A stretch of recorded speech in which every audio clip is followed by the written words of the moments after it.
ব্রহ্মচারী ব্রজেন্দ্র কিছু বুঝতে না পেরে প্রবীণ সন্ন্যাসী স্বামী অদ্বৈতানন্দের কাছে গিয়ে সব জানালেন। তিনি সঙ্গে সঙ্গে স্বামীজির ঘরে এলেন। মঠে তখন সবে খাওয়ার ঘণ্টা পড়েছে। খবর পাওয়া মাত্র সকল সাধু ব্রহ্মচারী স্বামীজির ঘরে সমবেত হলেন। স্বামী বোধানন্দ স্বামীজির জন্য রাঁধছিলেন।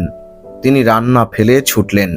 স্বামী অদ্বৈতানন্দ স্বামীজির নাড়ির স্পন্দন না পেয়ে স্বামী বোধানন্দকে নাড়ি দেখতে বললেন। তিনিও নাড়ির গতি অনুভব না করে চিৎকার করে কেঁদে উঠলেন। স্বামী অদ্বৈতানন্দ তখন স্বামী নির্ভয়ানন্দকে বললেন, হায় হায়, আর কি দেখছ? শীঘ্র মহেন্দ্র ডাক্তারকে, বরানগরের মহেন্দ্রনাথ মজুমদার, ডেকে আনো। একজন তখনই ডাক্তার ডাকতে ছুটলেন এবং আরেকজন কলকাতায় স্বামী ব্রহ্মানন্দ ও স্বামী শারদানন্দকে সংবাদ দিতে গেলেন। রাত 10:30 উভয়ই মঠে এসে পৌঁছালেন।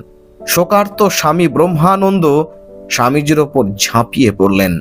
স্বামী শারদানন্দ অতি কষ্টে তাকে তুললেন। স্বামী ব্রহ্মানন্দ কেঁদে গদগদ কণ্ঠে বললেন, সামনে থেকে যেন হিমালয় পাহাড় অদৃশ্য হয়ে গেল। যথাকালে ডাক্তার এসে পরীক্ষা করে কৃত্রিম উপায়ে শ্বাস প্রশ্বাসের ক্রিয়া চালু করার চেষ্টা করলেন। রাত 12টায় তিনি জানালেন যে স্বামী বিবেকানন্দের প্রাণবায়ু বের হয়ে গেছে। এমনটাই ঘটেছিল সেদিন।